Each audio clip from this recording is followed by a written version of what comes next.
Sara, anteriormente chamada Sarai, é uma das figuras femininas mais importantes do Antigo Testamento. Sua vida e fé são retratadas nos capítulos de Gênesis, onde ela aparece como esposa de Abraão e mãe de Isaque.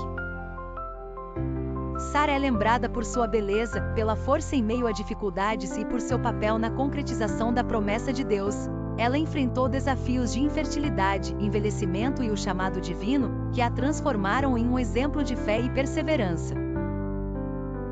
Sara nasceu em Ur dos Caldeus, uma cidade da Mesopotâmia, e era meia-irmã e esposa de Abraão, chamado então de Abrão. Quando Deus chamou Abraão para deixar sua terra e ir para Canaã, Sara o acompanhou.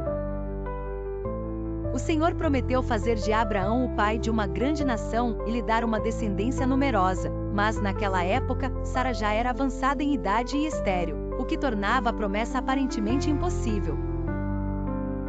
Eles partiram de Harã, sua terra natal, rumo a Canaã, obedecendo ao chamado divino e confiando na promessa, mesmo que Sara já tivesse cerca de 65 anos.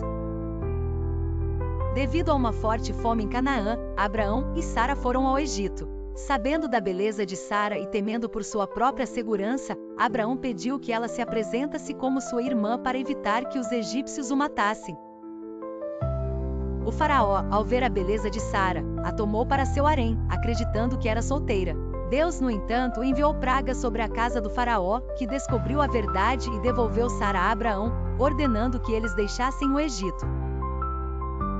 Anos se passaram, e a promessa de Deus sobre uma descendência ainda não havia se cumprido. Sara, frustrada com a própria infertilidade, sugeriu a Abraão que tivesse um filho com sua serva egípcia, Agar, acreditando que por meio de Agar, poderia obter descendência.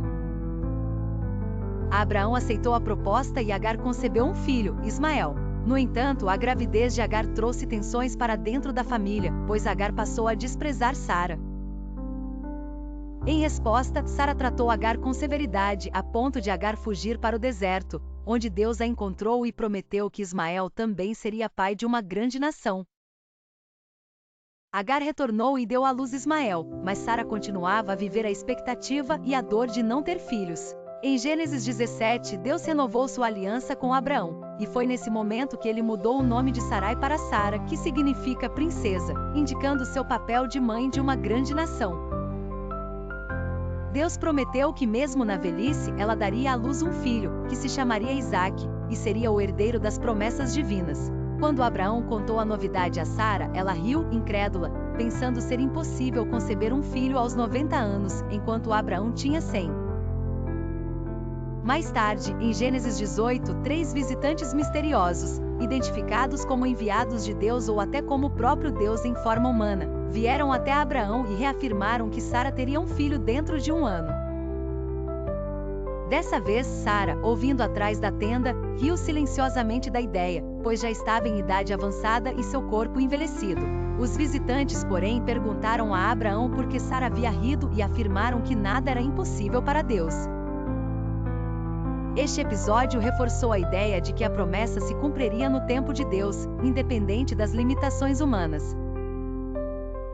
Nascimento de Isaque e realização da promessa, Gênesis 21. De acordo com a promessa divina, Sara concebeu e deu à luz um filho, Isaque, cujo nome significa "ele ri" ou riso, em alusão à reação inicial de Abraão e Sara diante da promessa.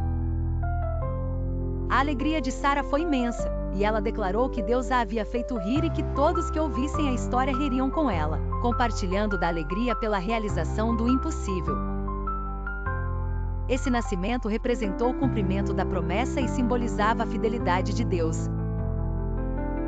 Desentendimento com Agar e Ismael. Após o nascimento de Isaque, surgiram conflitos entre Sara e Agar, principalmente em relação a Ismael, que era considerado o primogênito. Durante uma celebração em que Isaque foi desmamado, Sara observou Ismael zombando de seu filho e pediu a Abraão que expulsasse Agar e Ismael, pois não queria que Ismael compartilhasse a herança com Isaque. Abraão ficou profundamente abalado, mas Deus o tranquilizou, garantindo que Ismael também seria pai de uma grande nação. Abraão então despediu Agar e Ismael, que partiram, enquanto Isaque permaneceu com seus pais como herdeiro da aliança. Sara viveu até os 127 anos. Após sua morte, Abraão adquiriu um campo com uma caverna em Macela, perto de Hebrom, para enterrá-la. Esse ato foi significativo, pois foi a primeira porção da terra prometida que a família de Abraão possuía. Sara foi sepultada na caverna de Macela, e esse local se tornou um túmulo de família para os patriarcas e matriarcas de Israel. A vida de Sara exemplifica o poder da fé, as dificuldades da espera e o cumprimento das promessas de Deus, mesmo em meio a circunstâncias adversas. Ela enfrentou os desafios de ser esposa de um patriarca que seguia os desígnios de Deus, de esperar durante anos por um filho,